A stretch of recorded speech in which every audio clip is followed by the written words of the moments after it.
அம்மாவை ஏதோ தப்பா நடந்துட்டு அந்த அம்மா கீழே வந்து அவங்க அந்த ஆஸ்பத்திரி தான் இருக்காங்க. அதுவே நாகை மாவட்டத்தில் நாங்க மாதம் பெண்களுக்கு பாதுகாப்பு கொடுக்கணும் அப்படின்னு கேட்டுக்கிட்டு தலைவர் KTM சுஜாதா அவர்களே, யார் துணையோடு தெரிந்த விஷயம்.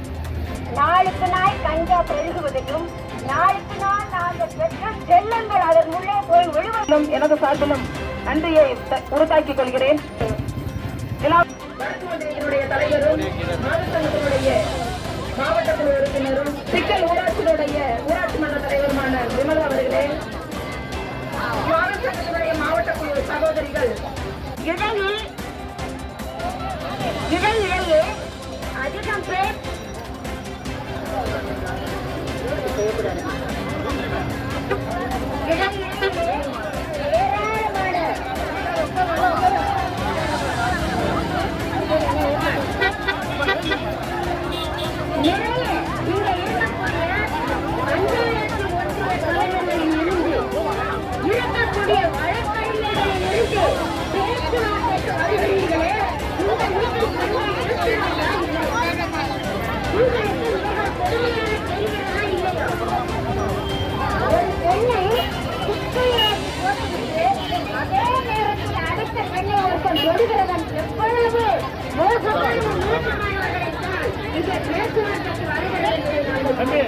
விஜய் வண்டி அனுப்பிங்க.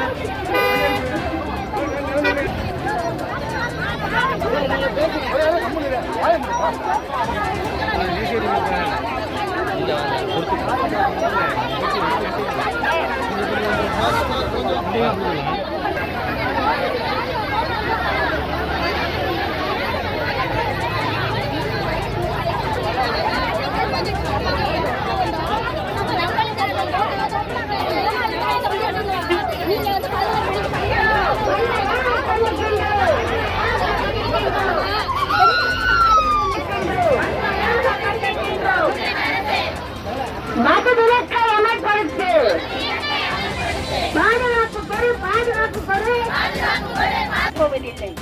பெண்கள் வேண்டும், பெண்களை மதிக்கிறோம் என்பது உண்மையானால் முதலில் மதுவிலக்கு இருக்கட்டும். நாளுக்கு நாள் கஞ்சா பெருகுவதையும் நாளுக்கு நாள் நாங்கள் பெற்ற செல்லங்கள் அதன் உள்ளே போய் விழுவது இருக்கக்கூடிய அந்த பெண்ணுக்கு உரிய சிகிச்சை அந்த பாதிக்கப்பட்ட பெண்ணுக்கு உரிய இழப்பு 10 லட்சம் வந்து அந்த அம்மாவோட கண்டிஷன் ரொம்ப சீரியஸ் நிலைமைக்கு போயிடுச்சு. வந்து ஐசியூக்கு உங்களை மாத்தணும்னு சொல்லிட்டு ஐசியூ கொண்டுட்டு போயிட்டாங்க. பாப்பா கோயில் வந்து வண்டியில போகும்போது படிச்ச நானே